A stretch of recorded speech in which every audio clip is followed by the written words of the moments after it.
يا الأدباعن يا هل الفزعات فاليوم الكبير، الشعر فيكم لحظة حاضح ما قدم عذر، إن كان ما شوشتكم يا لابتي ما في خير، أمجادكم مثل البحر والشعر في راسي بحر. قناة رائد انتيثي. يا الأدباعن يا هل الفزعات فاليوم الكبير، الشعر فيكم لحظة حظه ما قدم عذر، إن كان ما شوشتكم يا لابتي ما في خير، أمجادكم مثل البحر والشعر في راسي بحر. في محل انفاحكم بدا يجاوي لح الأصدار الدواه قابلية، مرحبا بالليلة فالحفل ضوي، مرحبا بضيوفنا والنار حية، عند زعلان ينطح وجه البلاوي، أبرج المطبخ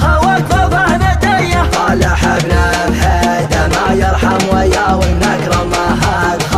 يذبح لك خويه، نادر انت تاريخه العمر غناوي، العرب بين الشعب اليعربيه، يا شبه بهيده يبعد الهقاوي، الطنخه يا العلوم الحاتميه، والديم دحوته فخر بالعاوي، درعنا وسيوفنا في كل هيه، نابت انتصر فوقفه الحراوي، ندر مثل الحراره الصنميه، اختلط صوت المهند بالعزاوي، فعلهم فالق وسطوتهم قويه، هم سيوف الجيش في وقت الغزاوي، من على ظهر الاصيله والعبيه، كم عقد قد سرح للذود ناوي، ورده هلالا على رقبه المطيه، واسمهم معروف من دون حداوي، مهما كسبهم زمان الجاهليه، رصدوا مما يقاويها مقاوي، في الشجاعه والشكاله والحميه، فالجزره ملقهم نجم سماوي، مجلسه بين الصفوف الاوليه، اشهد النزرق يفخر بالعاوي، من يلومه لعنه بجده وحيه.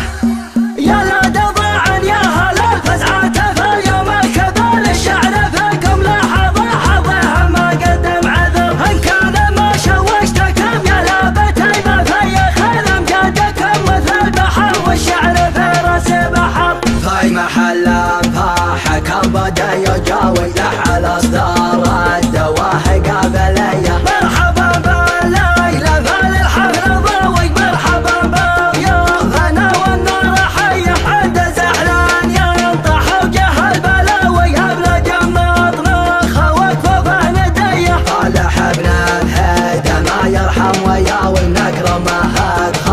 يذبح لك خويه، نادر انت تاريخه العمر غناوي، العرب بين الشعب اليعربيه، يا شبه بهيده يبعد الهقاوي، الطنخه يا العلوم الحاتميه، والديم دحوه